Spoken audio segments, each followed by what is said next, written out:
The year was 1904. New Orleans throbbed with a humid heat, the air thick with the scent of jasmine and secrets. Among the throngs of people, a man disembarked from a riverboat, his presence radiating an unseen power. This was Antonio. His face held the strength of his Ashanti ancestors and the sharp intelligence reflected in the eyes of his Bedouin grandmother. Antonio was no ordinary man. He was a mage, his blood singing with the ancient magic of 2 continents. He had traveled from his homeland, a hidden village in Nigeria, to the heart of this vibrant, troubled city. A summons had called him, a whispered invitation from a world he never knew. He carried with him the weight of expectations and the burden of a legacy he was just beginning to understand. His arrival in New Orleans was not just a journey across continents. It was a step into the heart of a hidden world. A world where magic simmered beneath the surface of everyday life. New Orleans was a city of contrasts, of beauty and brutality. For many, especially those with skin as dark as Antonio's, it was a place where freedom felt like a stolen breath. Jim Crow laws cast a long shadow, segregating and suffocating. But for those with the sight to see, another city existed alongside the human one. This was the city of the mages, a hidden world woven into the fabric of the mundane. It was a world where power pulsed in the shadows, where ancient lineages whispered of forgotten gods, and where even the dead could be roused by a skilled hand. And tonight, Antonio was to be welcomed into this world.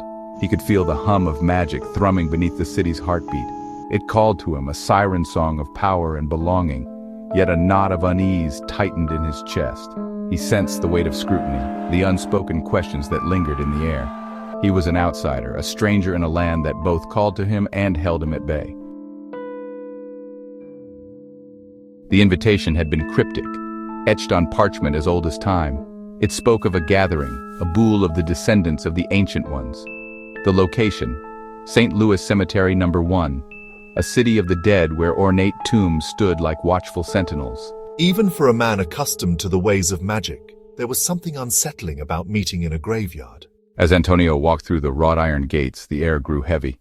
He could feel the presence of the departed, their whispers carried on the night breeze.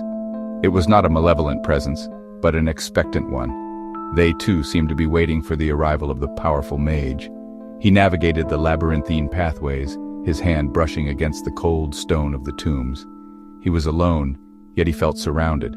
The eyes of the city, both living and dead, were upon him, and in the distance he saw the flicker of candlelight and heard the murmur of voices. The boule awaited. At Antonio's side walked his oldest friend, Emeka. They had been inseparable since childhood, their bond forged in shared dreams and the rigors of magical training. Emeka, unlike Antonio, was not a mage by blood. His power was earned, painstakingly drawn from the earth itself. He was a shaman, a conduit of nature's raw energy. Where Antonio was imposing, Emeka was unassuming. His small stature belied a fierce spirit and unwavering loyalty. He was the calm to Antonio's storm, the voice of reason that kept him grounded. He had insisted on accompanying Antonio on this journey, a silent promise to stand by his friend, no matter the challenges that awaited. Remember who you are, but remember also the weight of what you carry. Your power is a gift, Antonio, but it is also a burden. Wield it wisely. Antonio will find himself before a woman named Gabriella who would challenge all disciplines he ever learned.